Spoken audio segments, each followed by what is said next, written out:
Since the beginning of the day, the General Staff of the Armed Forces of Ukraine has recorded 125 clashes. Almost half of them occurred in the Pokrovsk direction. There, the Russian army has increased pressure on the Konstantinivka, Kupiansk, and Southern Slobozhanske sectors of the front. How is the Kremlin trying to compensate for its losses in the war against Ukraine? And where the Russian command plans to redeploy units from the south, we will tell you in the next segment.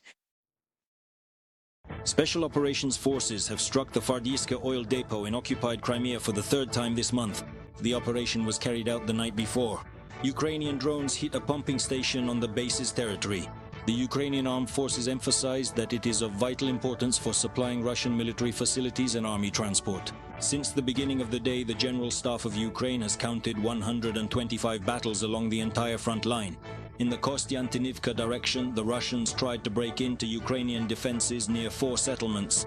In the Kupiansk sector of the front, the defense forces repelled 8 attacks by the Russian army.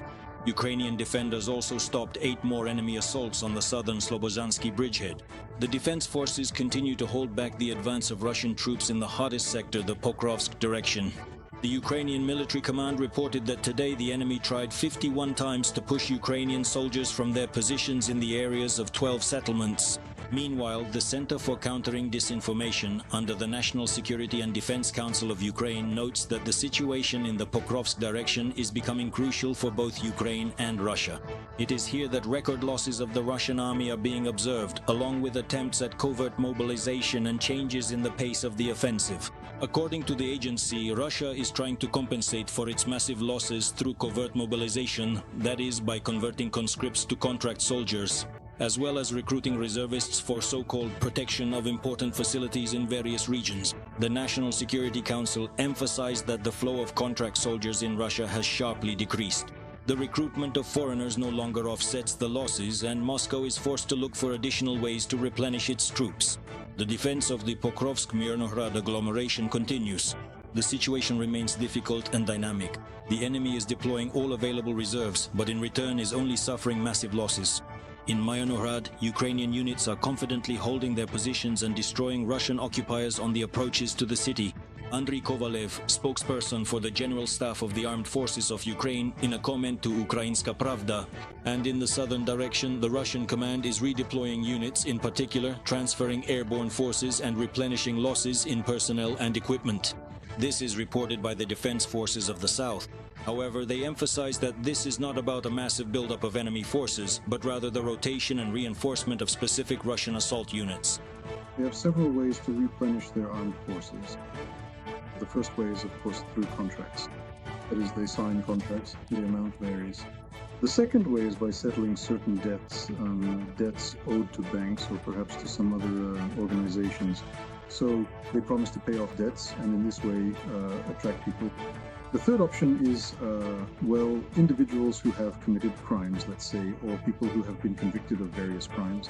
According to Ukrainian military sources, the Russian army will primarily try to transfer paratroopers for further deployment to the Kherson or Pridneprovsk directions.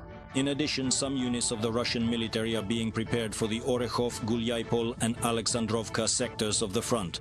The Ukrainian Defense Forces eliminated 1,900 Russian occupiers on the front lines over the past day. Thus, according to the General Staff of the Armed Forces of Ukraine, the total combat losses of the Russian army since the beginning of the full-scale invasion have already exceeded 1,152,000 personnel. In addition, Ukrainian fighters destroyed 7 Russian tanks, the same number of armored vehicles, 9 artillery systems, and eliminated 77 units of Russian automotive equipment.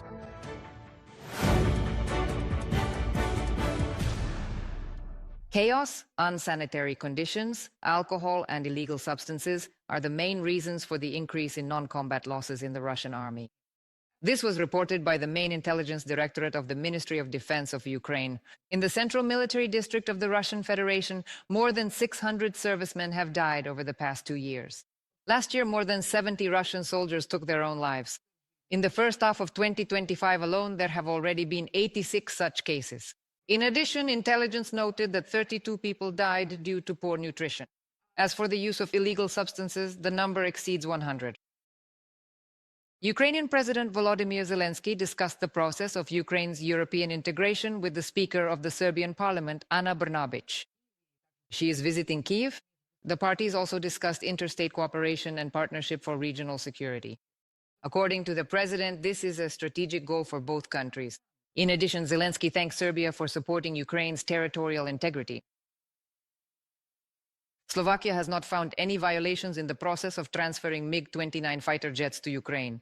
This was stated by the Bratislava prosecutor's office. Slovakia was the first country to send military equipment to Ukraine after Russia's invasion in February 2022. At that time, Bratislava transferred its entire fleet of MiG-29s and 2 air defense systems to Ukraine.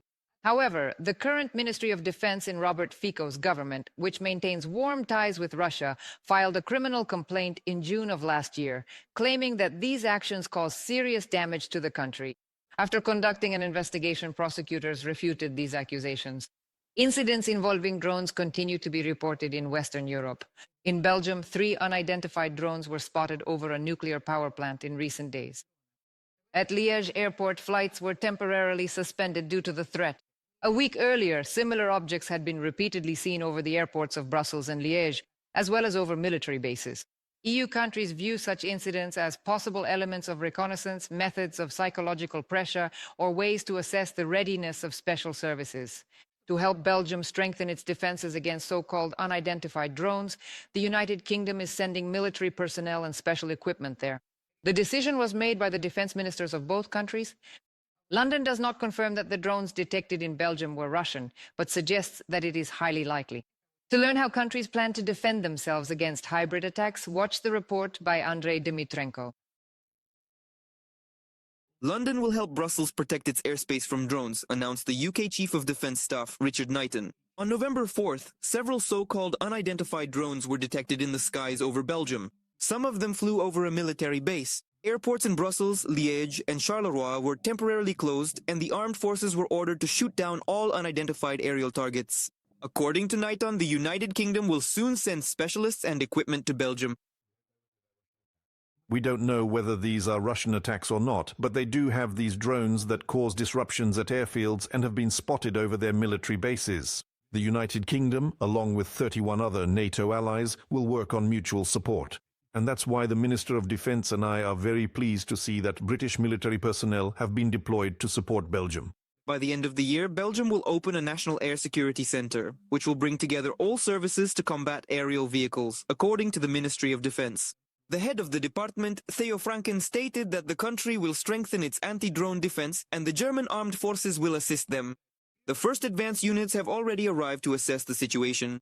There is ongoing coordination of the temporary deployment of UAV detection and protection systems with the Belgian armed forces. The main forces will arrive in the near future. Germany is supporting its NATO ally Belgium by providing it with means of protection against unmanned aerial vehicles after such drones were spotted over Belgian airports and military bases. This deployment underscores our close cooperation within the alliance and the solidarity of European partners in combating hybrid threats. From a post by the German mission to NATO on social network X.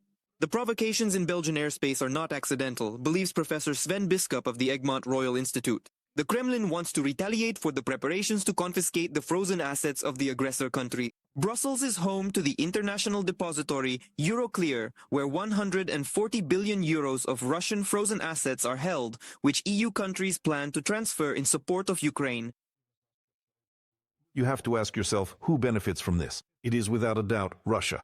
I think Moscow is pursuing a dual objective. First, it's to intimidate our politicians, possibly in connection with the decision that needs to be made regarding Euroclear. Second, it's an attempt to divide public opinion. Some people might be inclined to say that if we abandon Ukraine, we won't have this problem. Germany's Defense Minister Boris Pistorius holds a similar view. Recently, Germany has been attacked more than 10 times by so-called unidentified drones. Berlin is actively investing in its air defense. The German armed forces are creating rapid response teams to counter threats from drones, said Boris Pistorius. These rapid response forces are specialized anti-drone units that are fully capable of intercepting and repelling drones within the electromagnetic spectrum, affecting them and even capturing or engaging them kinetically. And right now these forces are operational and are probably being briefed at this very moment. The German armed forces will not directly shoot down drones over cities, as this could endanger civilians, stated Bundeswehr Inspector General Carsten Breuer.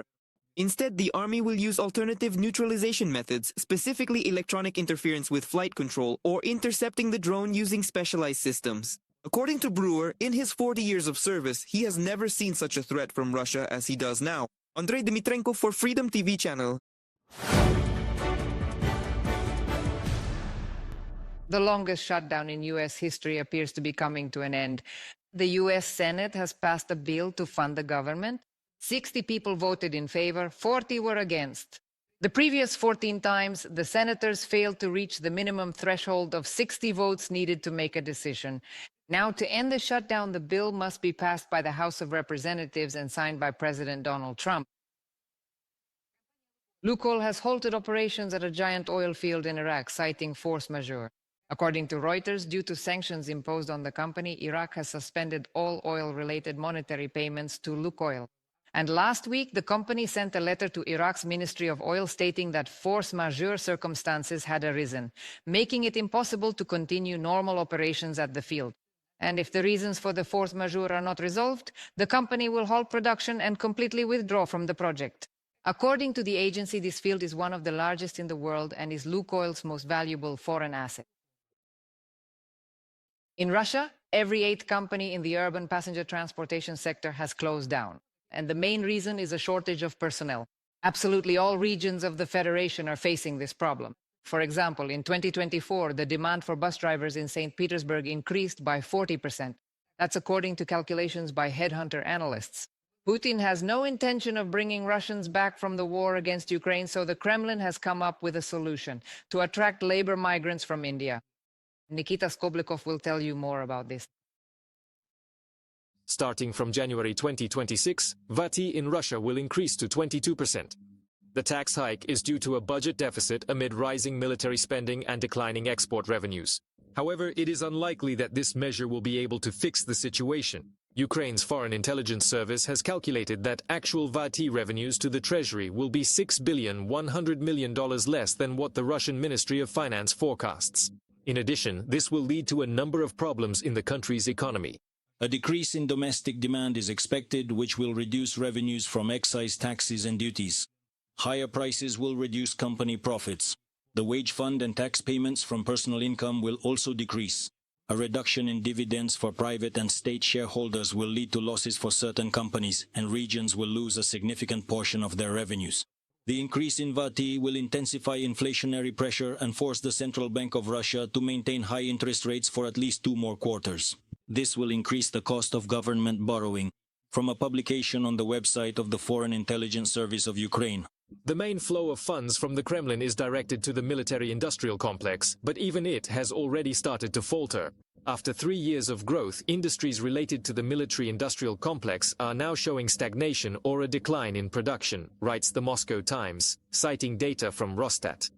We can see that the very model of the Russian Federation, using the maximum amount of resources to develop the military-industrial complex, which is supposed to pull the economy along with it, so to speak, is also slowing down.